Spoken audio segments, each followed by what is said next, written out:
Programme ছিল, আপনারা জানেন যে আগামী 10ই মার্চ তৃণমূল কংগ্রেসের ডাকে জনগর্জন সভা ব্রিগেড প্যারেড মুখ্যমন্ত্রী মমতা বন্দ্যোপাধ্যায় ডাক দিয়েছে।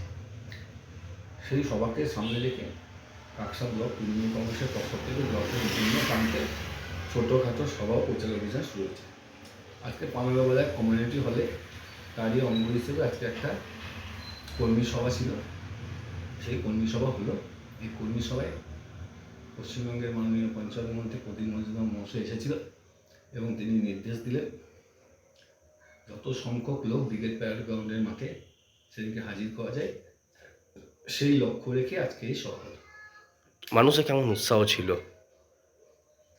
মমতা বন্দ্যোপাধ্যায় আর ব্রিগেডের সভা এটা তৃণমূল কংগ্রেস কর্মীদের কাছে একটা আবেগ। ব্রিগেডের সভায় তৃণমূল কংগ্রেস কর্মীরা এবং সাধারণ মানুষ ওখানে দেখবেন ঠিক যে যার নিজের দায়িত্ব নিয়ে পৌঁছে যাবে, এটুকুই বলতে পারি। আপনার নাম? পল্লব ব্যানার্জি। আমাদের মাননীয় মুখ্যমন্ত্রী এবং সর্বভারতীয় সাধারণ সম্পাদক তাকে সফল করার জন্য শুধু আপনারা নয়, আপনাদের প্রতিবেশী পরিজন সকলকে নিয়ে আমাদের নিয়ে ওখানে বুঝিয়ে দিতে হবে যে দিল্লির বঞ্চনার বিরুদ্ধে, দিল্লির আমাদের বিরুদ্ধে অপপ্রচারের বিরুদ্ধে আমরা সমস্বরে গর্জন করব।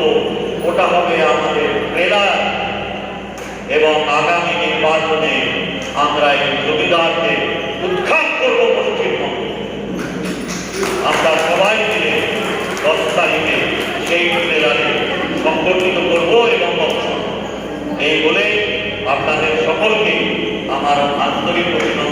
আপত্তিকর অভিযোগ তাদের বিরুদ্ধে যিনি বিচারালয় বলেছে অভিযোগ তার বিরুদ্ধে তাকে ধরায় কোনো বাধা নেই। 24 ঘন্টার ভেতরে যে পুলিশ সুদীপ্ত সেনকে নিজেরা তৎপরতার সঙ্গে ধরেছিল তারা নিশ্চিত ধরতে পারত, কিন্তু যেদিন বিচারালয় তার 24 ঘন্টার ভেতরে করেছে এবং যে অভিযুক্ত তাকে দল থেকে ধরার পরে 6 বছরের যুদ্ধে বহিষ্কৃত। আপনাদের দল, আমার দল, এই রাজ্য একটা বিরাট